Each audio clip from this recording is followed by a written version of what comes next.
Demonstrasi kontekstual Modul 3.1 Pengambilan keputusan berbasis nilai-nilai kebajikan sebagai pemimpin. Nini Yuliana, CGP Angkatan 10. Wawancara 1 bersama Ibu Suprihatin, SPD, Kepala Sekolah Garantung 2. Wawancara kedua bersama Bapak Sukarni, SPD, sebagai Kepala Sekolah SDN Kanamit Barat 2. Assalamualaikum warahmatullahi wabarakatuh. Saya Nini Yuliana, CGP Angkatan 10 dari SDN Wono Agung 2, Kabupaten Pulang Pisau. Saya bersama beliau. Saya Suprihatin, Kepala Sekolah SDN Garantung 2. Assalamualaikum warahmatullahi wabarakatuh, Bu Supre. Waalaikumsalam warahmatullahi wabarakatuh, Bu. Bagaimana kabarnya, Bu? Alhamdulillah sehat, baik. Ya boleh, Bu. Saya bincang-bincang dengan sampean tentang pengalaman sampean untuk mengatasi sebuah kasus yang ada di sekolah. Monggo silakan, Bu. Selama ini bagaimana Ibu dapat mengidentifikasi kasus-kasus yang merupakan dilema etika atau bujukan moral? Pengalaman yang saya miliki tentang masalah kasus zonasi yang kemarin itu menjadi sebuah dilema di sekolah kami, karena sekolah kami SDN Garantung 2 itu menjadi sebuah rebutan, Bu, ya, antara SMP 1 Atap dan SMP 1 Maliku. Nah, itu masalah anak lulusan itu kenapa jadi rebutan? Karena pada tahun kemarin itu zonasi masuknya ke SMP 1 Atap semuanya. Nah, ternyata pada tahun ini surat edaran yang dari dinas itu keputusannya bahwa SDN Garantung 2 masuk ke zonasi SMP 1 Maliku. Nah, akhirnya SMP 1 Atap itu tidak terima dengan keputusan zonasi tersebut. Jadi masalah ini perlu kita selesaikan dengan pihak dinas, karena masalah ini terlalu penting sekali, rumit, dan akhirnya untuk mengidentifikasi antara dilema etika dan bujukan moral perlu dilihat dari tipe kasus dan pilihan yang muncul itu. Selama ini bagaimana Ibu menjalankan pengambilan keputusan di sekolah Ibu, kemudian terutama untuk kasus-kasus di mana ada dua kepentingan yang sama-sama benar atau sama-sama mengandung nilai kebajikan? Dalam penyelesaian masalah ini kami bersama guru-guru melakukan musyawarah dan dibantu dengan komite. Selain itu kita melibatkan dari pihak desa, Kepala Desa Garantung, dan juga pihak dinas untuk pengambilan keputusan tentang zonasi ini. Kemudian langkah-langkah atau prosedur seperti apa yang bisa Ibu lakukan selama ini? Langkah-langkah atau prosedur yang saya lakukan dengan mengajak guru-guru berdiskusi melalui rapat internal agar mendapatkan pertimbangan dan keputusan suatu permasalahan untuk zonasi ini, dan kami juga melibatkan pihak komite tentunya, dan juga pihak SD Garantung 2, SMP 1 Atap Maliku, dan SMP 1 Maliku. Itu kami dipanggil untuk ke dinas untuk penyelesaian ini karena surat edaran tentang zonasi itu kan pihak dinas yang menentukan. Jadi keputusannya dari musyawarah di dinas itu pihak SMP membuat pernyataan hitam di atas putih, dan hasil keputusannya SDN Garantung 2 dibagi menjadi 2 berdasarkan RT. RT 1 sampai RT 5 itu masuk ke SMP 1 Maliku. RT 6 sampai 9 ditambah RT 21 masuk ke SMP 1 atap. Nah, itu berlaku keputusan ini sejak tanggal diputuskan kemarin sampai ke depannya, Bu. Jadi untuk tahun depan pun tetap berlaku. Seperti itu, Bu. Hal-hal apa saja yang selama ini Ibu anggap efektif dalam pengambilan keputusan pada kasus-kasus dilema etika? Yang paling efektif dalam pengambilan keputusan yaitu tentang adanya komunikasi dengan pihak Dewan Guru, dengan pihak-pihak yang terkait yang terlibat dalam kasus zonasi ini, Bu. Apakah Ibu memiliki sebuah tata kelola atau jadwal tertentu dalam sebuah penyelesaian kasus dilema etika? Apakah Ibu langsung menyelesaikan di tempat atau memiliki sebuah jadwal untuk menyelesaikannya? Bentuk atau prosedur seperti apa yang Ibu ambil atau Ibu jalankan? Kalau masalah jadwal itu tidak ada, Bu, ya, tidak terjadwalkan karena kasus itu kan tidak dadakan atau terjadwal ya. Jadi kita fleksibel penyelesaian kasus dilema etika itu fleksibel dan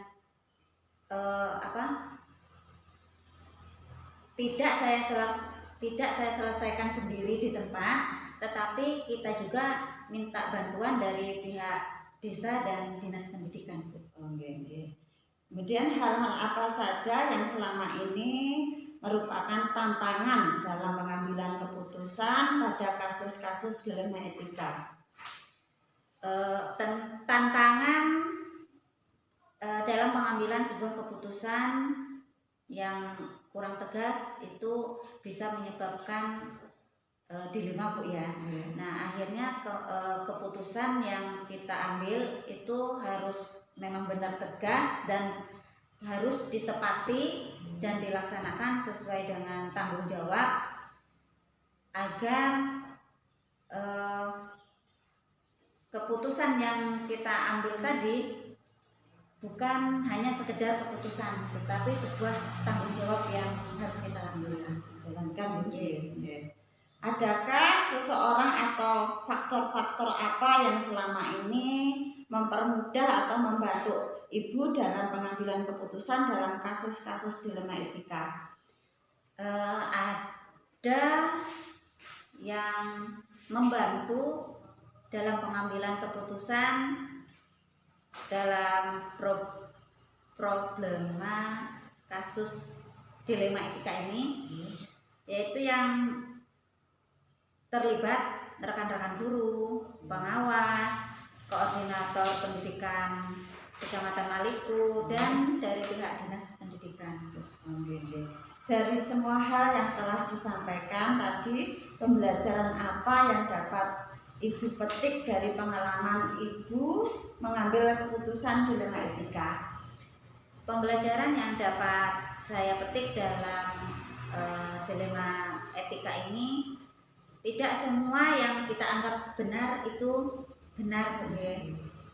Karena harus dilihat dari berbagai sisi dalam pengambilan sebuah keputusan.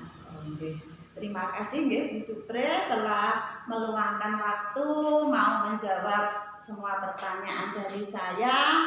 Kita kapan-kapan bisa berbincang-bincang kembali untuk tukar pengalaman. Assalamualaikum warahmatullahi wabarakatuh. Sama-sama, Bu, saya ucapkan terima kasih dan waalaikumsalam warahmatullahi wabarakatuh. Terima kasih, Bu, ya. Sama-sama, Bu. Assalamualaikum warahmatullahi wabarakatuh. Saya Nini Yuliana, CGP Angkatan 10 dari SDN Wono Agung 2, Kabupaten Pulang Pisau. Saya bersama beliau Pak Sukarni, ya, dari SDN Keramik Barat 2, Kepala Sekolah SDN Keramik Barat 2 itu maksudnya. Assalamualaikum warahmatullahi wabarakatuh, Pak Karni. Waalaikumsalam warahmatullahi wabarakatuh. Bagaimana kabarnya, Pak? Alhamdulillah baik, Bu. Salam bahagia ya, Pak. Ya, Pak, ya, dalam kesempatan ini saya ingin berbincang-bincang dengan Bapak. Boleh Pak? Boleh, silakan Bu Ustaz. Ya. Selama ini bagaimana Bapak dapat mengidentifikasi kasus-kasus yang merupakan dilema etika atau bujukan moral Oh iya. di sekolah Bapak? Kalau di sekolah kami ya Bu ya, masalah kasus dilema etika ini, saya dapat mengidentifikasi kasus yang merupakan dilema etika atau bujukan moral, yaitu dari dapat dilihat dari alasan pembuatan keputusan, misalnya membuat keputusan agar membuat nilai anak lebih di KKM. Nah, saat pengisian rapor, agar apa? Agar menghindari tidak naik kelas. Nah, maka jika ada masuk akal dan dibenarkan, maka masuk ke dalam dilema etika. Sedangkan jika alasannya maksudnya alasannya itu tidak sesuai, maka itu masuk dalam bujukan moral. Oke, baik Pak. Selama ini bagaimana Bapak menjalankan pengambilan keputusan di sekolah Bapak, terutama untuk kasus-kasus di mana ada dua kepentingan yang sama-sama benar atau sama-sama mengandung nilai kebajikan? Oh iya. Di sekolah saya kebetulan ini saya mengambil keputusan Bu ya, yaitu menyelesaikan permasalahan tersebut, yaitu bersama-sama dengan guru di sekolah kami Bu. Itu Bu. Ya. Langkah-langkah atau prosedur seperti apa yang bisa Bapak lakukan selama ini? Langkah-langkah yang bisa kami ambil di sekolah kami yaitu sesuai dengan prosedur yang saya lakukan selama ini, dengan mengajak semua guru untuk berdiskusi melalui rapat di sekolah Bu. Ya, rapat di sekolah artinya rapat internal. Oke, baik Pak. Hal-hal apa yang selama ini Bapak anggap efektif dalam pengambilan keputusan pada kasus-kasus dilema etika? Oh iya. Hal-hal yang saya anggap positif yaitu hal yang dianggap efektif dalam mengambil keputusan itu adalah tindakan profetif. Profetif itu kan tindakan kita mencegah sebelum terjadi hal-hal yang tidak diinginkan, ya. Itu profetif sebelum terjadi keputusan yang kita ambil dari sekolah Bu. Iya, baik Pak. Apakah Bapak memiliki sebuah tolak atau maksudnya tata kelola ya, atau jadwal tertentu dalam sebuah penyelesaian kasus dilema etika? Apakah Bapak langsung menyelesaikan di tempat atau memiliki sebuah jadwal untuk menyelesaikannya? Bentuk atau prosedur seperti apa yang Bapak jalankan di sekolah? Kalau saya rasa Bu, kalau seperti itu kan tidak ada tata kelola atau jawaban tertentu, karena tidak ada jawaban khusus dalam penyelesaian kasus dilema etika. Karena apa Bu? Karena langsung diselesaikan dengan koordinasi dengan seluruh guru yang berada di sekolah tersebut.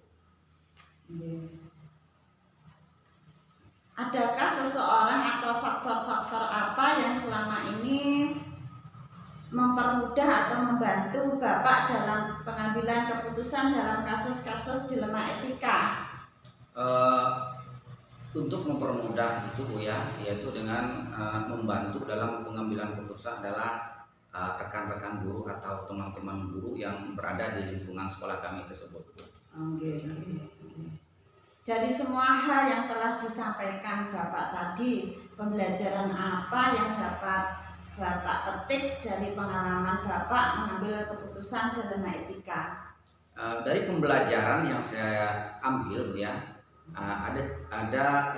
semua yang kita anggap benar itu benar. Karena apa? Karena harus dilihat dari berbagai sisinya dulu Bu. Baru kita bisa mengambil keputusan itu benar atau kurang tepat. Kalau salah itu nggak ada Bu ya.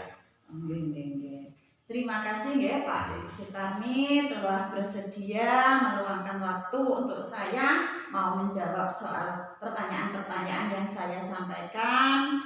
Ya, Bu. Sama-sama Bu. Ya, terima kasih. Mudah-mudahan ini menjadi pengalaman saya juga untuk dapat menyelesaikan masalah-masalah yang ada di sekolah saya. Ya. Assalamualaikum warahmatullahi wabarakatuh. Waalaikumsalam warahmatullahi wabarakatuh. Ya, terima kasih Pak.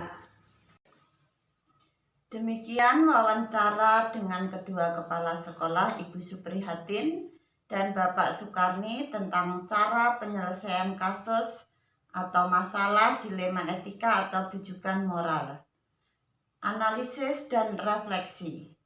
Hal menarik yang muncul saat wawancara adalah kedua kepala sekolah memiliki cara sendiri untuk menyelesaikan suatu permasalahan, namun tetap berprinsip dengan nilai kebajikan. Kedua kepala sekolah tersebut dalam mengambil keputusan ada perbedaannya, yaitu kepala sekolah Ibu Suprihatin mengambil keputusan dengan paradigma rasa keadilan lawan rasa kasihan dan jangka pendek lawan jangka panjang. Sedangkan Pak Sukarni mengambil keputusan dengan paradigma rasa keadilan lawan rasa kasihan. Persamaannya adalah prinsip berpikir berbasis rasa peduli. Namun dalam pengambilan keputusan belum ada prosedur menggunakan 9 langkah pengambilan dan pengujian putusan. Rencana ke depan agar dapat diukur secara efektif, hasil pengambilan keputusan harus ada prosedur khusus. Pengambilan keputusan tersebut harus melihat faktor dampak dan resikonya. Saya akan menerapkan pengambilan keputusan dilema etika dengan berdasarkan paradigma dan prinsip yang sesuai dengan kasus yang dihadapi dan mengujinya menggunakan 9 langkah pengambilan keputusan sehingga diperoleh hasil putusan yang bijaksana. Saya akan segera menerapkan proses pengambilan keputusan di sekolah saya, baik di kelas yang saya ampu maupun di lingkungan sekolah saya jika ada kasus dilema etika atau bujukan moral. Salam guru penggerak. Assalamualaikum warahmatullahi wabarakatuh.